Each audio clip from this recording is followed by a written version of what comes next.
Bueno, hoy vas a hablarnos del asesino de la gabardina y les madreñes, ¿sí? ¿no? Que ya promete con el título. Sí. Esta noche viajamos al 31 de enero del año 1933, en concreto a la villa de Jovellanos, a Gijón, cuando una persona entraba agonizante en una taberna. Sí, concretamente en la taberna Sahagún, que hacía esquina entre las calles Francisco Ferrer y Guardia con la calle Cabrales, y que anteriormente había sido un garaje, pero que, bueno, en los últimos años se había convertido en una bodega bastante próspera.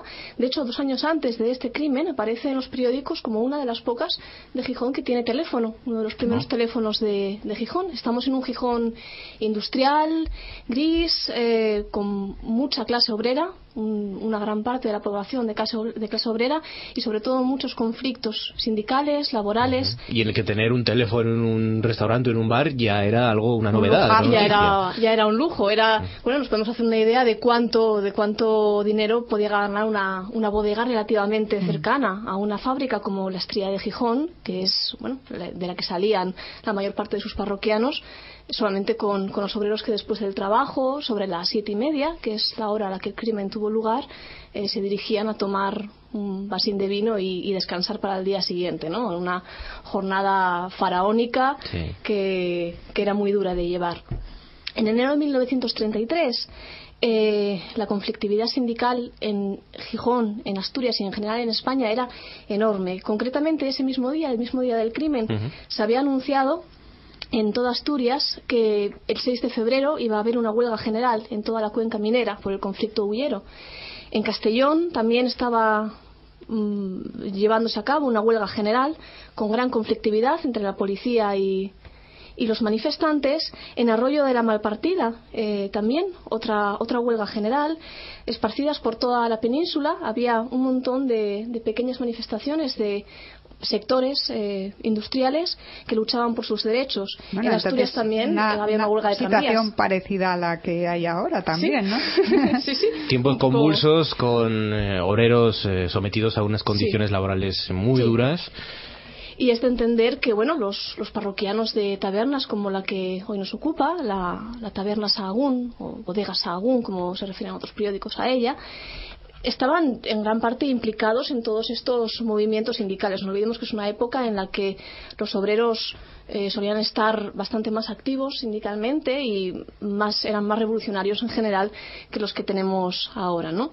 Concretamente, la víctima, Jerónimo Álvarez, era un joven de 28 años, natural de Llamas de Ribera, en León. Llevaba un tiempo trabajando en Gijón como chofer de la fábrica de cervezas La Estrella de Gijón. No sé si alguien que nos escuche la recordará, pero fue muy famosa en aquellos años y en las décadas posteriores.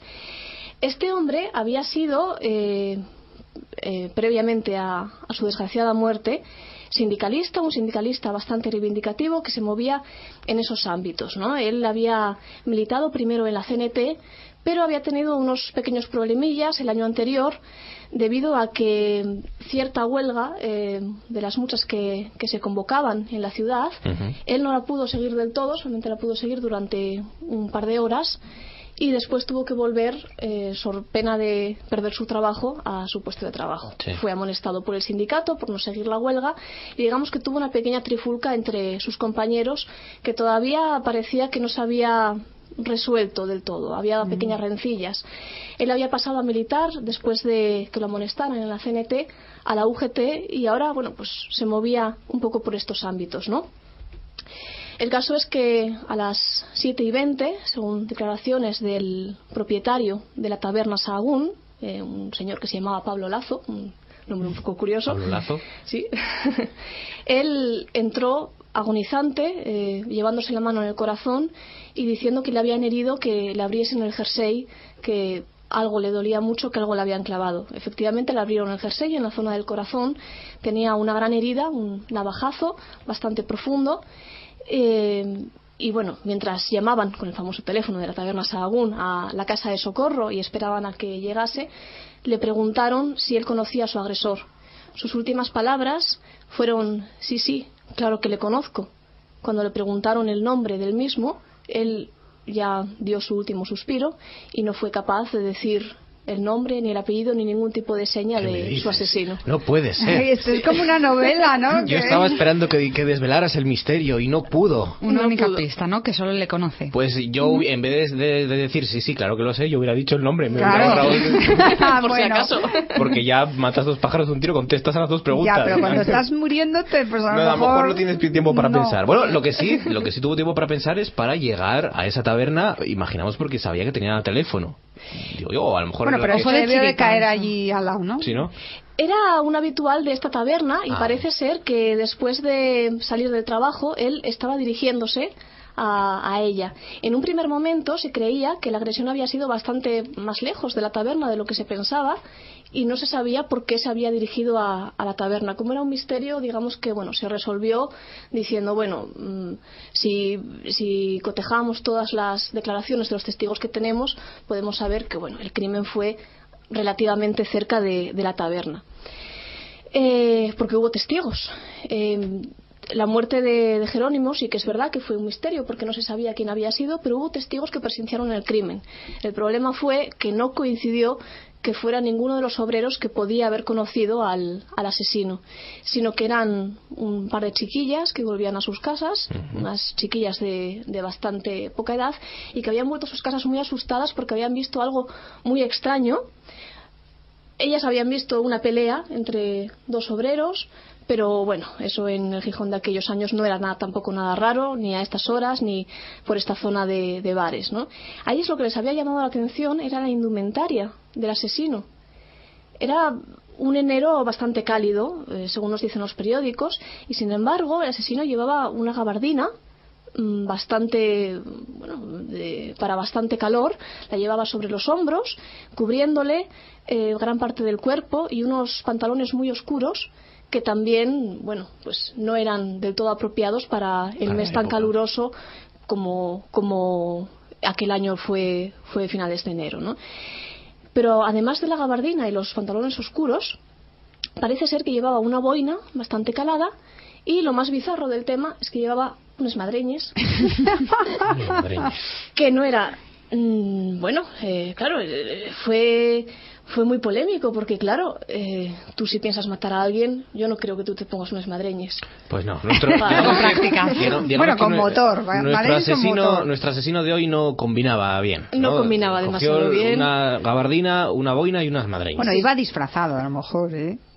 Parecía una indumentaria bastante rara, la verdad, porque sí que es verdad que los pantalones parecían de trabajo, parecían de un obrero industrial, pero claro, los obreros industriales no llevaban madreñes.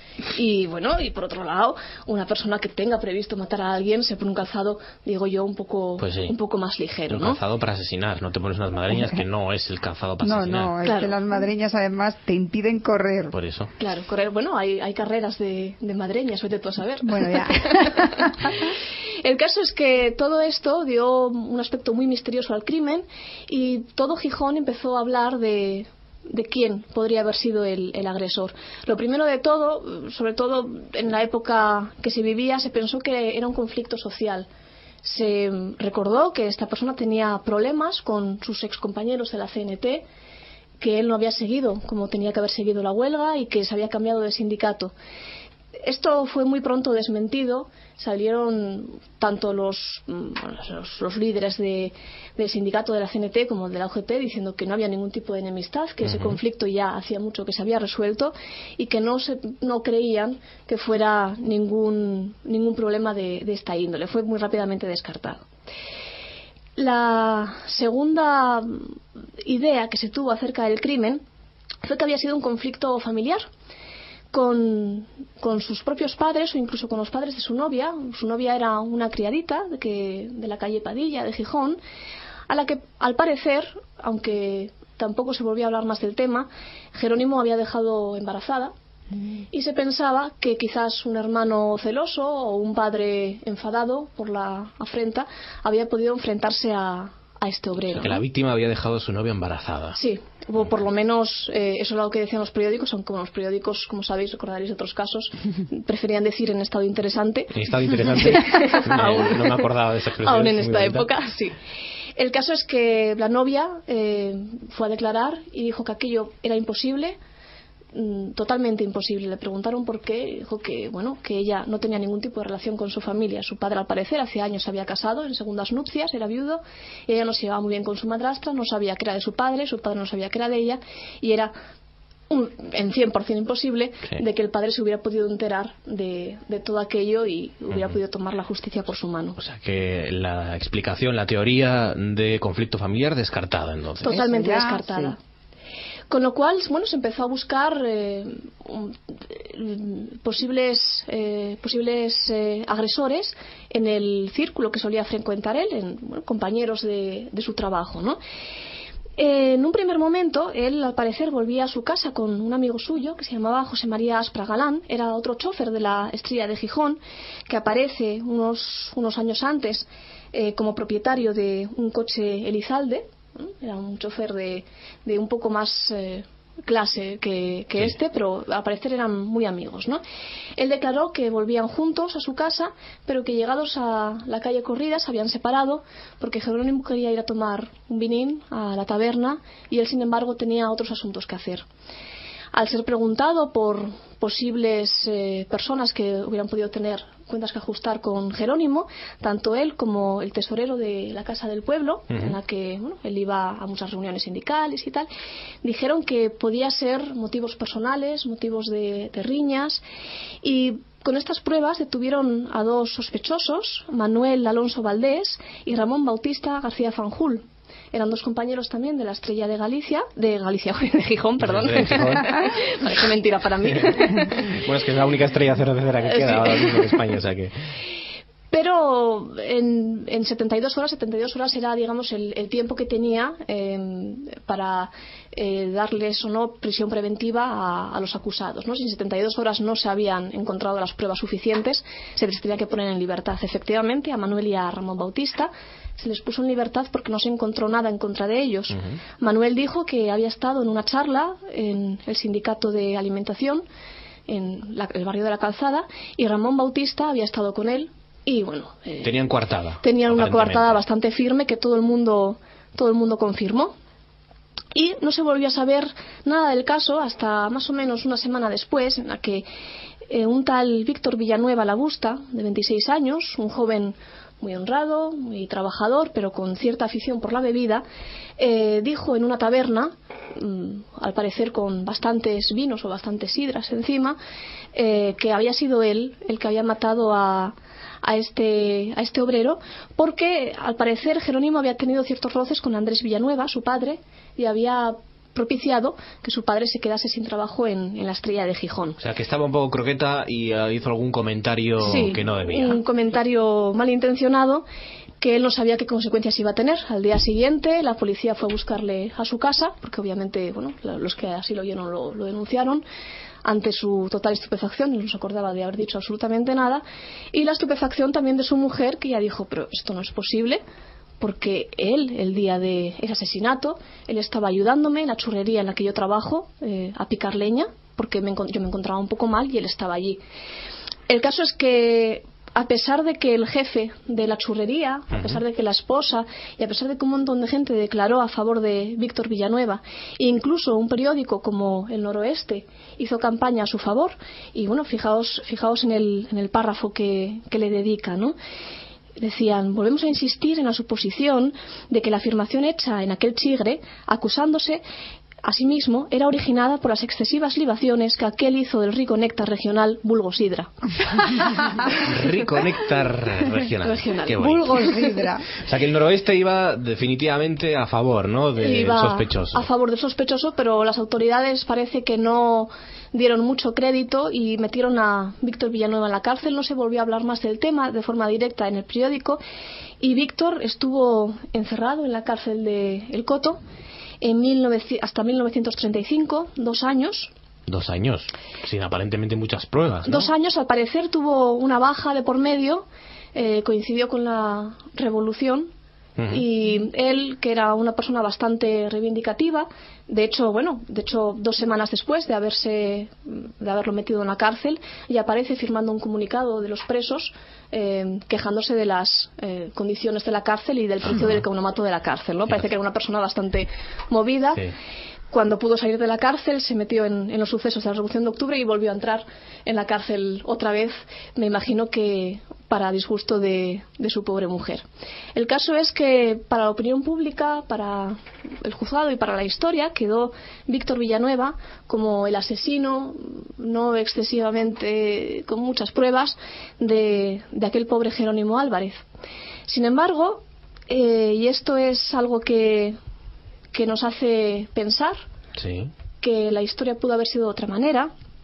En febrero de 1934, justo un año después, y todavía cuando Víctor seguía en la cárcel, acusado del asesinato de este obrero leonés, aparece una noticia que dice tal que así: en la ambulancia de Paz y Caridad llegó a las 6 de la tarde de ayer a la casa de socorro el vecino de la calle de Estanislao Figueras 9 II, José María Aspra Galán, de 30 años, viudo, el que acababa de intentar poner fin a su existencia, para lo cual se hizo un disparo de escopeta. Cuando vemos esto y lo relacionamos con todo el caso, y sobre todo cuando no encontramos ningún tipo de prueba de que realmente José María Aspra Galán tuviera una mujer que falleció, no se encuentra ningún tipo de documento así, y además se encuentra al día siguiente los periódicos dicen que la policía fue a tomar declaración a este José María para que él explicase las causas exactas de su suicidio. Parece ser que la policía no las tenía todas consigo, de por qué esta persona había intentado quitarse la vida casi justo un año después de que aparentemente su amigo hubiera muerto en un rifirrafe, siendo él la última persona que había sabido dónde estaba. Y mientras eso sucedía, resulta que Víctor Villanueva quedaba como el asesino, quedaba para la historia, como antes nos ha contado Arantxa, como el asesino de la gabardina y les madreñes, solo por haberlo dicho en una taberna un día de borrachera. Por bocazas. Cuando hay otros indicios que apuntan quizá a casualidades de la vida, siempre lo dejamos ahí, que cada uno cierre su historia como quiera, que uno de sus mejores amigos, casi un año justo después de su muerte, se suicidaba o intentaba suicidarse. El crimen del asesino de la gabardina y les madreñes, año 1933 en Gijón, 31 de enero, ha sido hoy la crónica negra que nos ha acercado Arantxa Malgoy. Es fascinante una vez más, Arantxa, te has superado como siempre, así que muchísimas gracias. Gracias a vosotros.